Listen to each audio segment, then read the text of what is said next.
Now what we give you here in our discussions, we're on the 5th verse, Daniel 11 and verse 5. What we give you here may be supplemented by the ITP number 13 tape.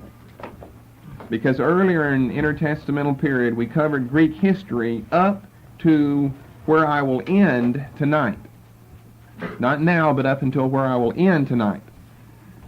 Therefore, that means after tonight, then everything will be totally new material. Some of this is review. It's just not been studied in the context of Daniel chapter 11, as we are doing now. So after much ballyhoo, we finally come to the primary subject of much of the chapter, of the first, well, let's say 3/4 of the chapter. And that is the battles fought between the king of the north and the king of the south. In those terms, north and south appear time after time after time in Daniel 11. This is the primary subject of much of the chapter. Really all of the chapter, but the last few verses, beginning down there with around, verse 36, take off into another area, but I believe you'll still find discussions about the king of the north and the king of the south. Yes, verse 36 starts that final the fourth part, final 1/4 of the chapter. But he still goes on to talk about the king of the north and the king of the south, like down in verse 40. The king of the south will push at him, and the king of the north will come against him. So, of course, that's something future. That's beyond the past history. From our point of view, the past history of Daniel 11, 1 through 35. Now, as we have had to do with most of these earlier verses in Daniel 11, like verses 2, 3, and 4, the primary ones we've discussed thus far, we first of all have to spend a lot of our time identifying the persons and the events. Now, in verse 4, you have to think back a couple of weeks ago whenever we were last here teaching on Daniel 11. In verse 4, Alexander's kingdom has been broken, plucked up, and divided. Broken and plucked up are fairly synonymous terms here in this passage. They basically refer to the disruption of the Macedonian Empire due to King Alexander's death. So it's broken, it's plucked up, and then secondly, it's divided among the four winds of the heaven, which we know to be, and we've listed for you before, would be his four generals. This is Daniel 11:4. This also is chapter 8 and verse 8, along with verse 22 of that chapter. Daniel 8:8 and 8:22. That's the portion in Daniel, you remember, that comes before what we've already discussed in 11:4, but they're all saying essentially the same thing. So Alexander's kingdom has been broken, plucked up, divided, remember, not to his posterity, but to his four generals, not according to the dominion which he ruled. Now, starting here in verse 5, the kingdoms of Asia and Greece are passed over. That would be Antigonus, who controlled Babylon, the kingdom in Asia, and two kingdoms in Greece, Cassander, who controlled Macedonia, and Lysimachus, who controlled Thrace. That takes care of three kingdoms then. Those of Asia and Greece are passed over. Remember, everything is building. He first of all gives us something broad, all of these Persian kings, back in verse 2. And then he comes down to the defeat of the Persians under Alexander in verse 3, the mighty king, the Melech Gibor. And then in verse 4, he's talking about the demise of his kingdom and of Alexander himself in favor of the kingdom now being divided among his four generals. And so obviously he's not then going to go on and talk about those four generals. Every verse is a reduction of something that's come before it. And so now we have a reduction. Three of these, Antigonus, Cassander, and Lysimachus, are dropped from the picture. And this only leaves us then with one king, and this is the king of the south. He happens to be in the south, and that's the one that's referred to throughout the chapter, the king of the south. You say, well, if that took care of 3 of them, and the 4th one's the king of the south, where do we get the king of the north? Well, he comes from the king of the south. So the king of the south, or the southern kingdom, is the most important one, because it will give us both the southern kingdom and the northern kingdom, both of which are the primary topic and subject in the first 3 quarters of the chapter. Now the others continue to exist. Remember back in chapter 11 and verse 2, Daniel doesn't give us, or the angel speaking to the prophet Daniel does not give us all of the Persian kings, just the pertinent ones, and he skips over others. We'll find this true even with the kings of the north and the south as we go throughout the rest of the chapter. But Antigonus is still around, as well as his kingdom in Babylon, and Lysimachus in Thrace and Cassander in Macedonia. So why skip those and go to the king of the south, from whom also comes the king of the north? Well, as Jerome in his commentary said, the Holy Scriptures generally deal with external history only so far as it concerns God's people Israel. That's why these others are dropped, and we're only concerned about the king of the south and the king of the north. Israel has been placed precariously between these 2 nations, and her land served oftentimes and unwillingly as the battlefield for the battles that would rage in the future between the king of the south and the king of the north.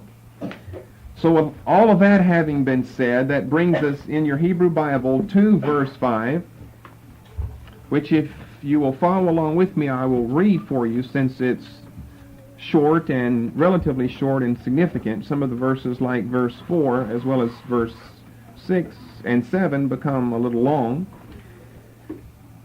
but this will familiarize you with some of the terms and the phrases we'll be dealing with this evening. Daniel 11:5. Veyechezak melech ha-negev umin sarav veyechezak alav u-mashal meh-mashal rav mem shalto. Daniel 11 in verse 5. Now we're going to be dealing first of all in your Hebrew Bible with the first 3 words, which are translated in the King James Version as the following: and the king of the south shall be strong. Veyechezak melech ha-negev. Now every verse is connected to and building upon the previous verse, and this is true in this case as well. It's building upon the 4 winds of the heaven, the generals of Alexander, or more specifically, well, first of all, 1 and then 2 of Alexander's generals, but only one of those would be included in the 4 winds of heaven, as I will explain later on back in verse 4.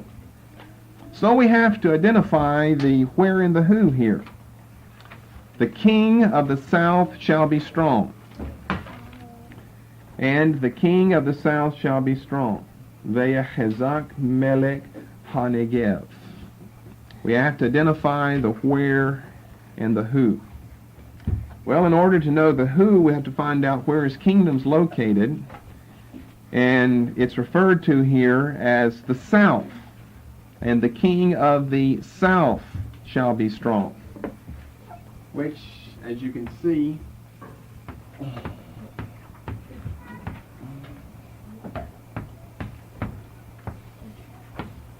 in your Hebrew Bible is that word.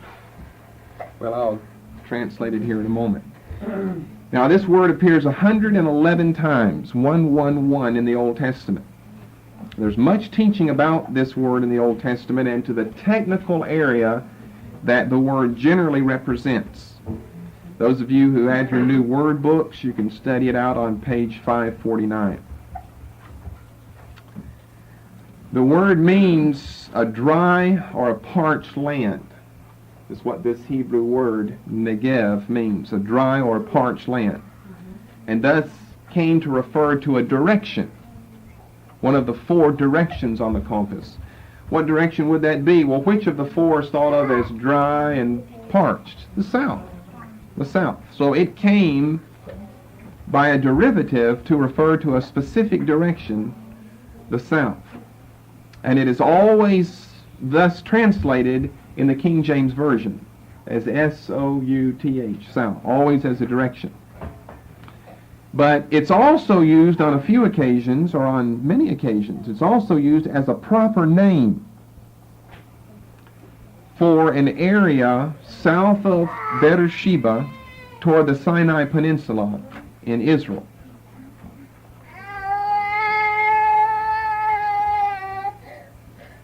If you'll turn back to Genesis chapter 12, I'll show you a few places where it's found. As a matter of fact, Genesis 12 and verse 9 is the first occasion of this word, Negev. Always in the King James Version translated as south. Sometimes it should be south. That's what it came to mean as far as directions are concerned. But sometimes it should just be translated right over into English and just take English letters for the Hebrew letters, because it's a proper name of a particular desert region south of Beersheba toward the Sinai Peninsula. Now, I don't know what version you have. I don't even know what the other versions give, but I know what King James gives, and a few places it needs to be changed. Does someone have something else besides south in Genesis 12:9? I don't know. You'd have to have NIV or NASB or ASV or RSV. You just have south?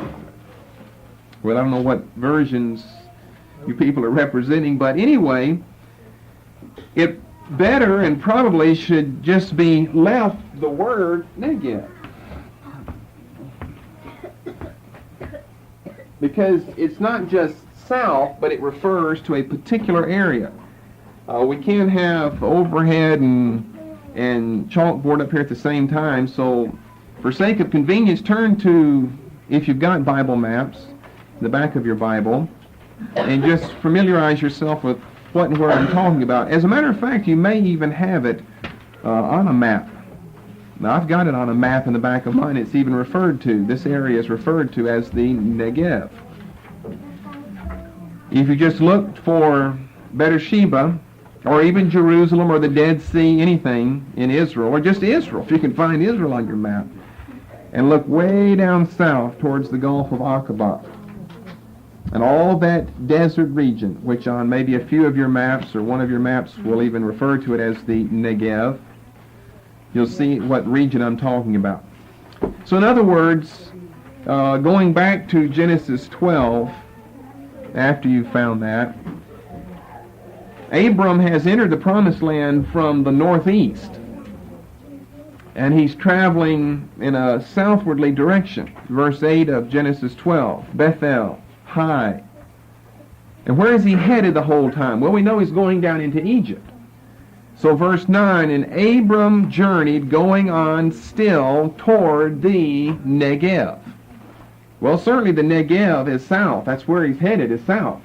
But even in Israel today, that part of Israel is referred to as the Negev. That's the name. It's a proper name in Israel today. It was a proper name then. So this is the word that's under consideration here in the first part of Daniel 11 and verse 5.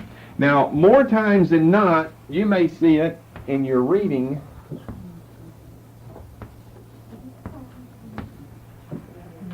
as Negev. Have you ever seen that? Why? Well, look here what we're talking about. It's because someone doesn't know about their Degeshlene. Now, it may be like that. If it's like that, then it's okay, because that's a strict transliteration. But we don't need a transliteration. We need a translation to know how to pronounce it whenever you get it over into your Bible. We're teaching you transliterations in biblical Hebrew just so that you can read a lot of other material, but you really don't need that, because that doesn't tell you how to pronounce the word. You need to see how it's written with English letters. But if you've got that, then what that's telling us is to change it in the pronunciation from the B to the V. And of course, many times you'll find it without a line underneath the B, which is Negev then. Or people say it Negev, but it's Negev. Hebrew's accent on the last syllable, not the first. But this is the way that it should be. You've probably seen it like this before, but it's incorrect. Then over in chapter 13, beginning with verse 1, we're still in Genesis. Genesis chapter 13, verse 1. Now he's been down into Egypt, Abram. And Abram went up out of Egypt, he and his wife, and all that he had, and Lot with him, and he went into the Negev. Now you think of this, he's traveling from Egypt going north to Israel. So it wouldn't make any sense to say that he's going into the south, because the one direction he's headed in is north. Egypt is south of Israel. So obviously he's headed north. So this even is a better verse to show you that here the word should be translated as a proper name. Lot with him into the north from the point of view of Egypt. But the word means the parched or the dry land. It's the Negev. And Abram was very rich in cattle and silver and gold, and he went on his journeys from the Negev even to Bethel, which gets him back to chapter 12 and verse 8. And then let's see, down in verse 14. Now look with me in verse 14. We have the same word, Negev, but probably it should be left the way that it is because of the context. Genesis 13:14. And the Lord said unto Abram, after that Lot was separated from him, lift up now thine eyes, and look from the place where thou art, northward and Negevward and eastward and westward. Well, that wouldn't make a lot of sense now. So it's the same word, Negev, and it's properly translated southward. It means a direction whenever it's found in this type of context. Look toward the north, the south, the east, and the west. Well, you say, now what in the world does that have to do with Daniel? Well, getting back to Daniel, the descriptions in the context of Daniel 11, as well as the 8th verse of Daniel 11, prove that here in this chapter, it should not be the Negev. It does not just mean south, like south of Israel, which would be the Negev, but it's a word that definitely refers to the country of Egypt. You see, without this, we don't even know what we're talking about as far as where this king is. King of the south? Well, south of what? South where? Well, south of Israel, definitely, but not just the territory south of Israel. Well, that's the Negev. But the first and the most important and the major country that is south of Israel, and that's the land of Egypt. And this is given to us in the 8th verse, telling us that it means Egypt, and it's uniformly translated in the Septuagint version as Egypt. Now, technically, that's, of course, not what the word means, but it could well be translated Egypt as a paraphrase for what the term really refers to here in this context of the 11th chapter of Daniel's book. So look down in verse 8. They shall carry captives into, and here they've translated it as Egypt. The only time that the name Egypt is found in this chapter is here in this verse, except whenever you get down into verses 42 and 43, which do not relate to the first part of the chapter. So we determine what the where means. It's Egypt. Now this is important, so do not forget it. From now on, when we speak of the king of the south, it's the same as saying the king of Egypt. We're always talking about Egypt. The king of the south. And this is found the third word in your Hebrew text, Daniel 11:5, to show you where it's found. Ha-Negev. It's the same word as we've written up on the board for you. That's the where. Who's the who? Well, he's the king of the south. Which general of Alexander's 4 received Egypt? Ptolemy.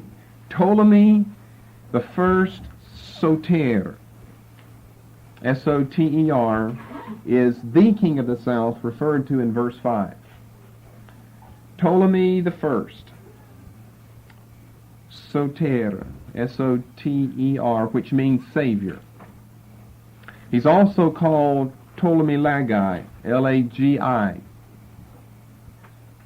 because he was the son of one Lagus and a concubine of Philip of Macedon, Philip being Alexander the Great's father.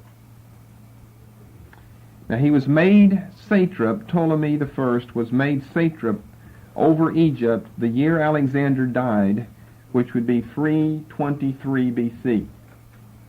And he rules until 285.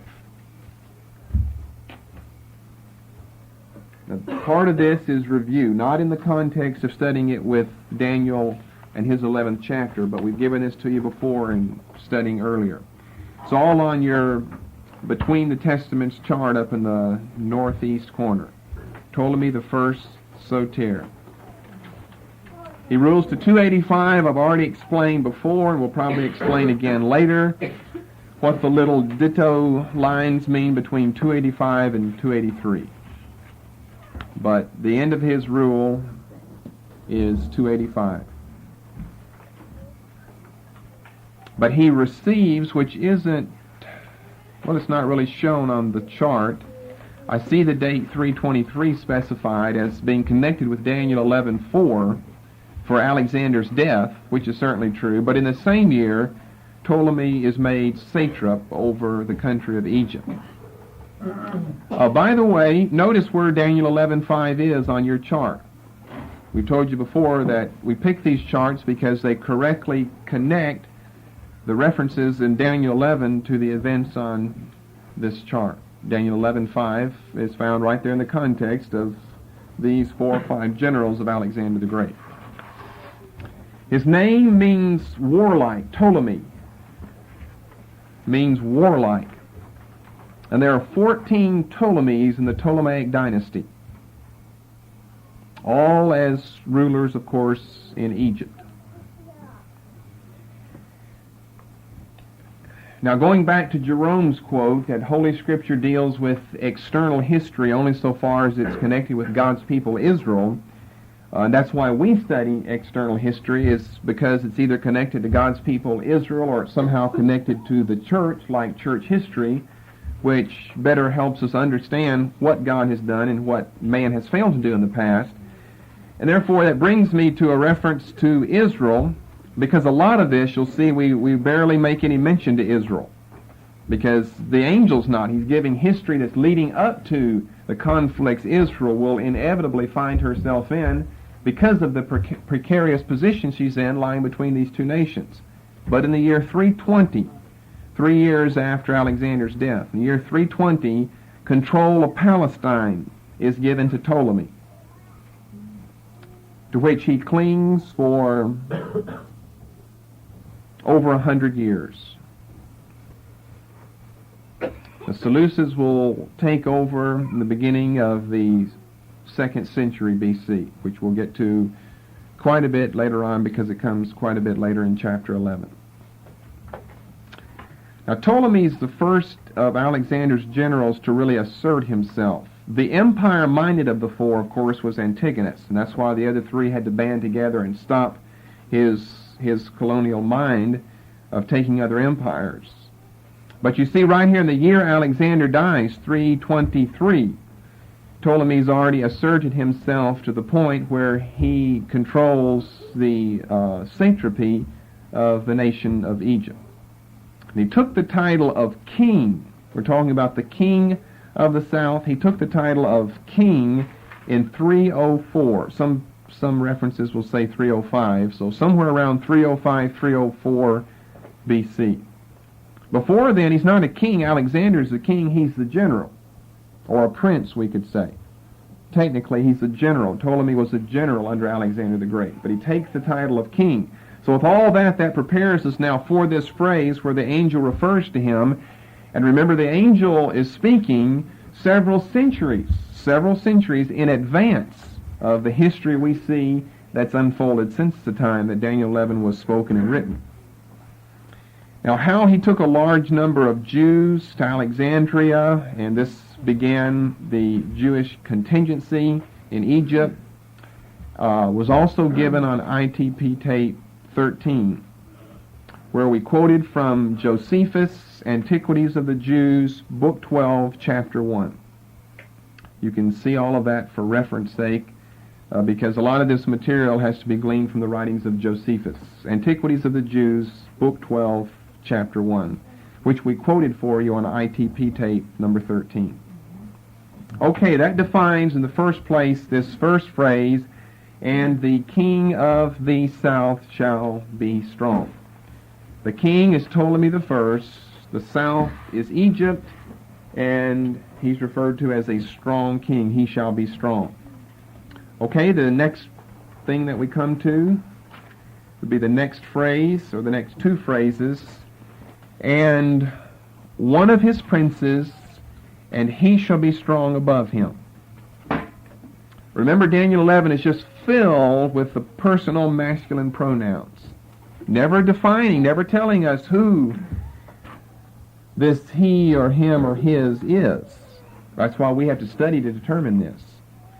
But as we've seen already, the chapter is just filled with masculine personal pronouns, he, him, his.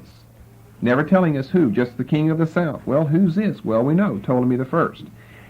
And one of his princes, and he shall be strong above him. Now we've got a his, a he, and a him. We've got all three here. One of his princes. Well, one of whose? And he. Well, who's the he shall be strong above him? Above whom? Well, you have to identify the his, the he, and the him. Let's begin with the his. It says one of his princes. One of whose princes? To whom does his refer? Again, it's a question of antecedent. Who is the antecedent of the pronoun his? Well, there have been two guesses. One guess is Ptolemy the first, the subject of the initial part of the 5th verse, which I will say more about here in a moment. Another popular guess has been Alexander. That Alexander is the his, therefore one of his princes would mean one of Alexander's princes. And people have said this because of the following. Some have guessed that if you try and make the antecedent to his Ptolemy, then the prince inevitably would have to be Seleucus the first. However, Seleucus the first, they say, it's their claim, not mine, it's their claim, Seleucus the first would be an impossibility because he's never considered to be a prince under Ptolemy, but Seleucus himself was a general under Alexander. Go back to your chart again and see the names there. It's not made real clear for us here. We talk about the 4 winds of Daniel 11 and verse 4, and we speak of 4 generals, Antigonus, Ptolemy, Cassander, and Lysimachus. However, as we've already taught you earlier in ITP, and as I've mentioned tonight, Antigonus, Cassander, and Lysimachus are dropping off of the scene right away, and Ptolemy's the only one left. And we've suggested before that it's from him we'll have the origin of the kingdom and the king of the north, which you see on your chart to be Seleucus. But Seleucus was a general. He was a general just like Ptolemy was, just like Antigonus, Cassander, Lysimachus, as well as a couple of dozen others. He was a general under Alexander the Great. And so those who would have it this way, I'll repeat anything that I have to as long as you catch me quick enough, because I'm saying so much I'll forget what I said earlier. The people who would have it this way in making the antecedent to his and one of his princes, making the antecedent of his Alexander, would then return to the end of verse 4. Now the end of verse 4, we said in teaching a couple of weeks ago on this verse, is, if anything is difficult, the most difficult part of verse 4. They would return to the word those and make the antecedent of those the 4 winds of heaven. I don't know if you remember, we've already taught on this before. But it talks about division. His kingdom will be plucked up, broken, and then divided toward the 4 winds of heaven. Amen. There's the ending source of his kingdom, where it will end up, and then something's going to happen from that.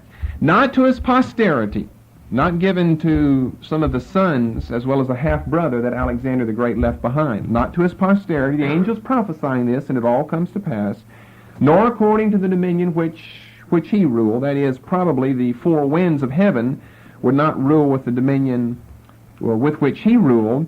For his kingdom shall be plucked up even for others beside those. Well, to whom does the word those refer?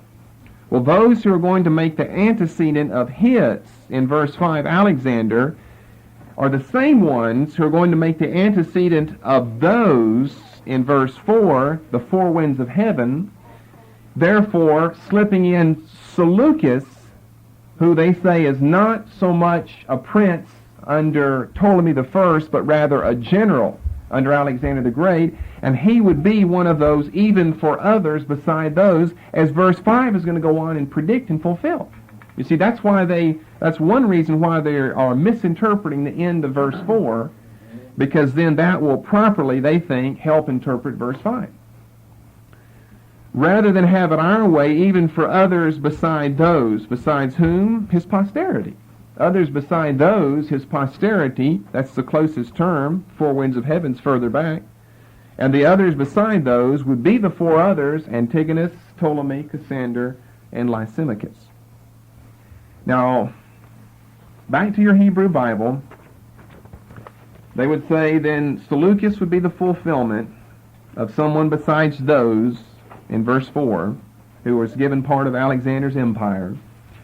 But, the suffix to the noun sar, S-A-R, which means prince in Hebrew, which is the fifth word in the fifth verse, sarav, the suffix, that's prince his prince we read in English, sarav. The suffix could not refer back to Alexander, because if it did, it would have to go all the way back to the third verse and the Melech Gibor, the mighty king. Remember, that's where Alexander is discussed in the third verse. For the continuation of this message, please turn the tape over. It could not refer back to Alexander, because if it did, it would have to go all the way back to the third verse and the Melech Gibor, the mighty king. Remember, that's where Alexander is discussed in the third verse. That means this suffix here, his, we're discussing the antecedent of his. The suffix here on the word sar would refer to a phrase way back in verse 3. It's too far removed. You can't refer to something back that early and not give us some clearer indication than, well, that's just a guess. Luther took this view, Albert Barnes in his commentary took this view, and others have taken the same view. But it is an erroneous view because, among other things, I can prove it from another angle. If the suffix of saraf, if the suffix of sar, which is his, refers back to the Melech Gibor, Alexander the Great in verse 3, then so does the 7th word over Allah, which is strength or strong in verse 5. Just get that down in your mind or on your paper or something, and then go back to verse 5, and let's read this then the way Luther and Barnes and others are trying to make it out to be. Back to verse 5 in your King James Bible, your English Bible. And Ptolemy shall be strong. That's essentially what we're saying here. Ptolemy shall be strong, and one of Alexander's princes, and this prince of Alexander's shall be strong above Alexander. That's the logical sense. If you're going to make Alexander the antecedent of his, it'd have to be the antecedent of him as well. Therefore, you're going to have his prince being stronger than Alexander, which is contradicted in verses 3 and 4, especially verse 4, that these rulers will not rule according to the dominion which he ruled. Amen. So you've got an utter contradiction on your hands. So how they make these mistakes, I don't know, but praise the Lord, we know how to correct these mistakes that they make. If you're going to make the suffix refer all the way back to verse 3, then Allah is going to refer back to verse 3 as well. And then verse 5 would contradict verse 4. Which to me rules out the Alexander view of Alexander being the antecedent to his. Which takes us back to the first guess, which we believe is the right guess. The antecedent is the subject here in the first part of the verse that we have just discussed, Ptolemy the First. The king of the south, Ptolemy, shall be strong, and one of Ptolemy's princes. And this prince shall be strong above Ptolemy.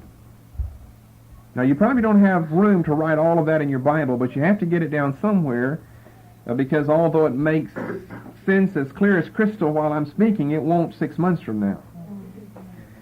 Ptolemy shall be strong, and we know, as I'm going to give you here in a moment, the prince is Seleucus, and Seleucus shall be strong above Ptolemy. That's what we have in the verse that we've discussed thus far. So the antecedent must be Ptolemy, the prince or the leader must be Seleucus. Seleucus the first. Now the contention is that Seleucus, it'd be impossible for it to be Seleucus because he's never referred to as a prince or as a leader under Ptolemy, and that's true. He's never known by that title. He was a prince or a leader or a general under Alexander the Great.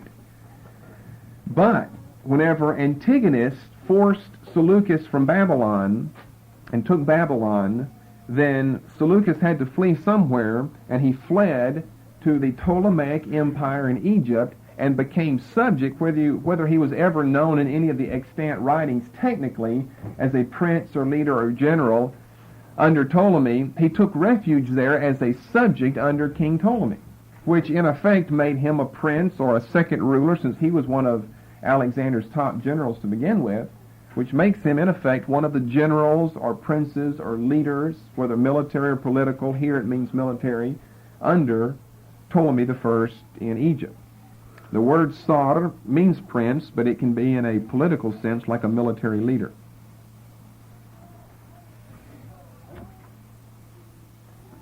He rules from 311 to 281. And there's 6 men by this dynastic name of Seleucus. Most of the others go by the dynastic name Antiochus, the name of the father of Seleucus the First. Seleucus the First Nicator, which means the conqueror. Appropriate name, as we'll see from what he does here in verse 5, or what's predicted of his descendants, beginning with verse 5. Seleucus the First Nicator, which means the conqueror. Ruled from 311 to 281. Now, it goes on to say here that one of Ptolemy's princes, namely Seleucus the First Nicator, shall be strong above him. That means that he, the king of the north, will become stronger than the king of the south. This is for the first period of history that follows here in Daniel 11. Then the power is going to swap sides and go back to the king of the south.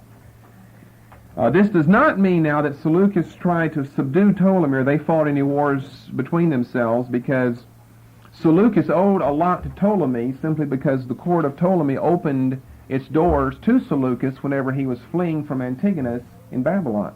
So he owed a lot to his leader, his king, his master, his leader and king over him that he had before him. He owes a lot. So the verse, when it speaks about that he shall be strong above him, it's a prediction of what their later descendants would do. That the king of the north, Seleucus, would gain the ascendancy over the king of the south. He would become strong over him. Now at this point I want to make a comment about something in your CA, in your critical apparatus, on the bottom of page 1407. We just comment on the various phrases. I see a lot of phrases that will come up here in the next verses that are important in the critical apparatus to Daniel 11:5. For Ha-Negev, they have a word that we don't need to discuss. What we need to discuss is the letter B. To the second time that they have this phrase, Vayachezak. The verse starts off, Vayachezak, and the sixth word over, the sixth phrase over is Vayachezak. Do you see that with B, the sixth word over, that takes you down to your critical apparatus? And we'll come back to that in a moment. That's the one we want to comment on. Let's just take a look at C and D. You have to follow along here and look for your letters that take you down to the bottom of the page. C with the word umashal, they're simply telling us that the last vowel is a short vowel instead of a long one. They're saying probably it should be in with a sheen, lamed, with the vowel being short, a patach, instead of a kametz that you have beneath the sheen. Which doesn't bother us one way or the other. Those type of things we don't bog down in studying, we just comment on, so perhaps you know what's going on. They're just changing the vowel from a long to a short one. D, where do they take us? To the last word. And let's see, they're changing the points on that word as well. Entering a dagesh in the second mem. They change a segol to a chirik, and then change a shavah to a segol, which for us doesn't mean a lot. The word, in other words, is going to mean the same. But B does have something important in it. According to B, they're telling us that the Septuagint version omits the copulative. As soon as you get a little more familiar with these abbreviations, that's just what they are, abbreviations, and you can figure out what they mean. OM means omit. COP means copulative.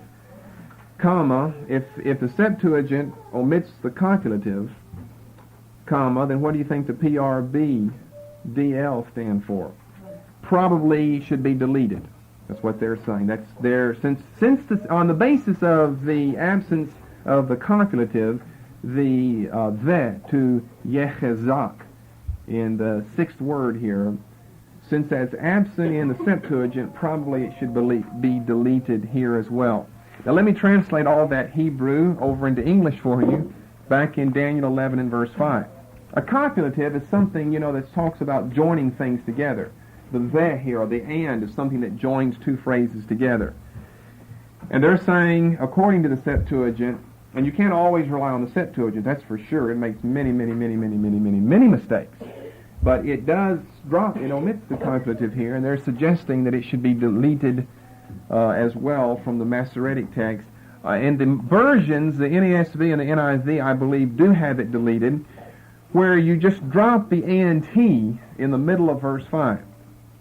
Because listen to this stilted way that it's said. The king of the south shall be strong, and one of his generals, and he shall be strong above him. Why not just say, and one of his generals shall be strong, or one of his princes shall be strong above him? That reads a lot more smoothly just to drop out the "and he" and the semicolon that's been placed there. The king of the south shall be strong, and one of his princes shall be stronger than he, or strong above him. Okay, that's the reference there in the B in your critical apparatus. So you can strike out "and he," and you'll just end up with "one of his princes shall be strong above him." That leaves us with the last phrase, "and have dominion." This is Seleucus the first. Seleucus will have dominion, and his dominion shall be a great dominion. We have 3 dominions. All of them are derivatives of the simple word mashal.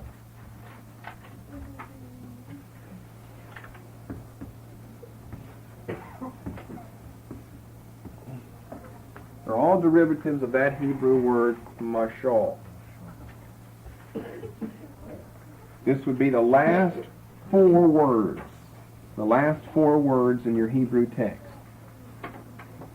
Work your way back 4 words and see if you don't see in all 4 words, and look what we have here again, a 3-consonant root. You can make all types of derivatives from that. See if you don't see in the last word, the third from the last, and the fourth from the last, this same root of mem, shin, lamed.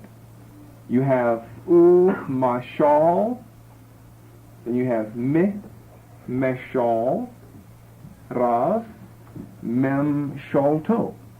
In all 3 words you have mem, shin, and lamed. Mem, shin, lamed. And that's why we're going to end up with 3 words here as dominion. That he shall have dominion, and his dominion shall be a great dominion. Basically the word means to rule. We've already covered this word before. It means to rule, and it can be translated dominion. Part of this exact same phrase, as a matter of fact, is seen back in the middle of verse 3. 1, 2, 3, the fourth and the fifth word from the end of verse 3. These are the precise same words that we have in verse 5. Mashal mithmeshal. You can probably even hear the same pronunciation. Mashal mithmeshal. The same as the third and the fourth from the last in Daniel 11:5. Mashal mithmeshal rav mem shalto.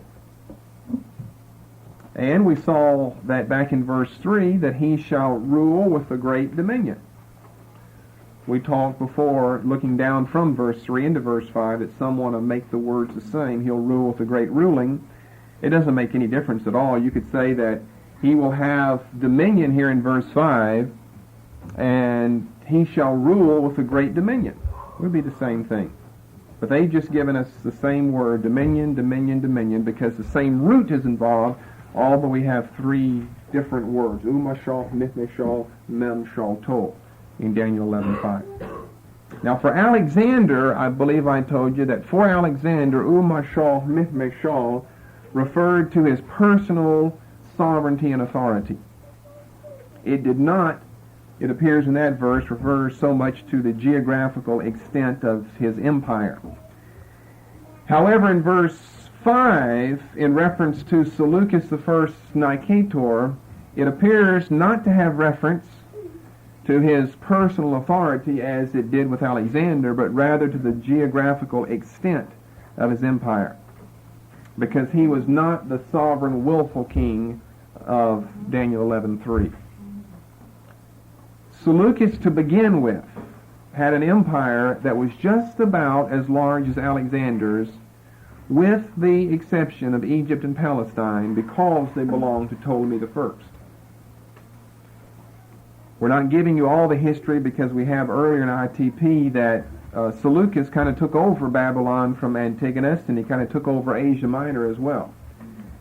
So probably this refers not to his personal sovereignty, because no one had that. None of his generals had that, like Alexander himself had that, but rather to the geographical extent of his empire, because it was practically as large as Alexander's.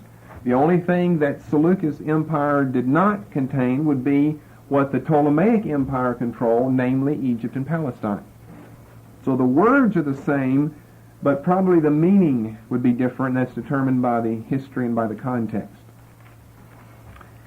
Now, Seleucus I, he's not referred to it here in verse 5. We'll have to get down to the next verse. But he and his descendants will hereafter, beginning with verse 6, be referred to as the kings of the north. The kings of the north, which is another word that we will get down in verse 6. Verse 6, the end of years they shall join themselves together, for the king's daughter of the south shall come to the king of the north. That's the first time that the king of the north, by direction, is referred to, because Seleucus I is certainly the king of the north in Daniel 11:5b. So he and his descendants are going to be referred to as the king or the kings of the north. And Daniel does not name, unlike the king of the south, he does refer to Egypt by name. He does not name the country as Syria, because there is no such country at that time. The Aramean Empire was decadent, and it covered a much larger extent than what we generally think of when we think of Syria today. But the directions, as the context of chapter 11 inform us, the directions obviously refer to Egypt and to what we think of as Syria. It's still Syria today. But it had no name at that time. It was not known as Syria, and therefore he does not refer to it by name. Which may be one guess why he simply refers to directions both times, most of the time, because otherwise he's going to be always referring to the king of Egypt and then the king of the north. In one place giving a direction, and in another place giving the name of the country itself, the king of Egypt and the king of the north. Well, who is the king of the north? Well, Daniel can't say Syria because Syria isn't Syria. There is no name of Syria in that time. But it's always referred to in the readings that you'll do, and it's what we will refer to it as the king of the north being in Syria and the king of the south being in Egypt. Okay, I think I took up just enough time to lead us into verse 6 next week then. Do you have any questions, anything that I need to repeat? Now verse 6 is long. It'll take us a little while to get through verse 6. Verse 6 is a unit in itself. But now you're real familiar with the figures of the play. Ptolemy and Seleucus, Egypt, and Syria. And you know which one is the strongest so far in verse 5. And this is Seleucus. He shall be strong above him, above his master, Ptolemy. So verse 6, as you can see in your English version, is a long verse, and it has a lot of interesting information in it. Very, very minute prophecy.